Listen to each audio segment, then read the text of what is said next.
100 টাকা থেকে শুরু এত সুন্দর সুন্দর গজ কাপড়গুলো তোমরা কোথায় পাবে সেটাই আজকে তোমাদেরকে বলবো। এই গজ কাপড়গুলো দিয়ে না অনেক সুন্দর সুন্দর ড্রেস বানানো যায়, আর এই টাইপের কাপড়গুলো কিন্তু সব সময় সব জায়গায় পাওয়া যায় না। আমার কাছে তো এই ইয়েলো কালার নেটের উপর কাজ করা কাপড়টা অনেক অনেক ভালো লেগেছে।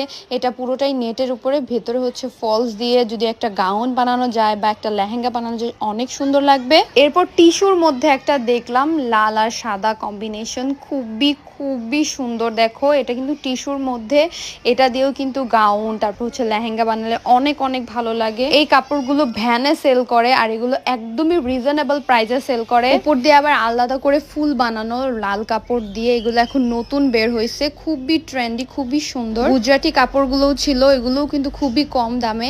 এগুলোর আস্কিং প্রাইস হচ্ছে একটু বেশি চায় তারা, যেহেতু এগুলো ভ্যানে সেল করে, তো দামাদামি করে তুমি অনেক কম প্রাইসের মধ্যে নিয়ে নিতে পারবে। 100 টাকা গজ করেও কিন্তু এখানে খুব